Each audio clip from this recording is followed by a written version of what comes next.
Hi, I'm Timothy Young with Food for Thought. We're creators of organic gourmet specialty foods here in Honor, Michigan. If you're anything like me, you end up with a surplus of vegetables at one time or another in the summer, whether you plant too many beets or you get over enthusiastic at the farmer's market, which I often do. So I'm going to show you a way that you can pickle just about anything so you can keep these for weeks at a time in the refrigerator instead of throwing them out in the compost pile.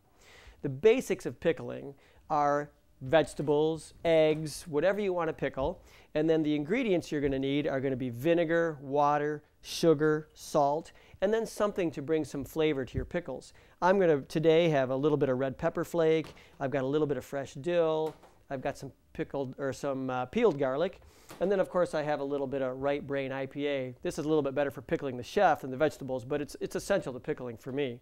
So let's get started. Essentially, you take your sugar, which again, this is an organic fair trade sugar that we use here at Food for Thought for our jams. We're going to use some kosher salt, and then vinegar and water. Now I'm going to take this and bring it to a strong simmer on the stove, and then we're going to start pickling. Okay, now that our pickling liquid is heated, we're ready to start filling our jars. Before we start doing that, it's important to note that when you fill your jars, you want to fill them so that they're packed firm but not so tight that you can't get any of the pickling brine in there. So generally I just kind of fill and try to fit things in as best I can and give them a little bit of pressure. And you don't want to fill the jar too high because you have to submerge whatever you're pickling entirely in the pickling brine.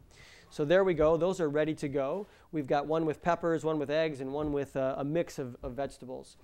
This is a canning funnel. They come in handy, but they're certainly not necessary.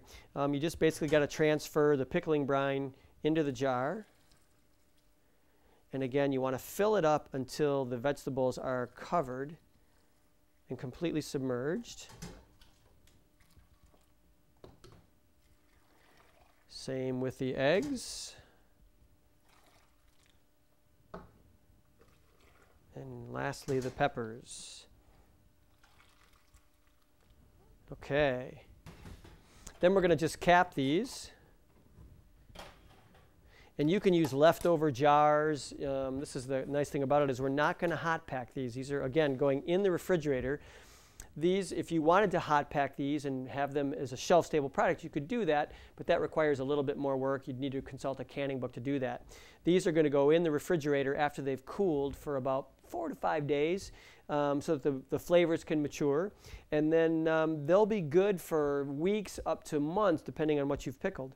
So that's the basics of quick pickling. And I think the important thing for you to go away with is to realize that you can really let your imagination run wild here. Sometimes I'll put beets or turmeric in my eggs to turn them purple or yellow. It's a really fun thing to do at holidays. I do this with my kids a lot.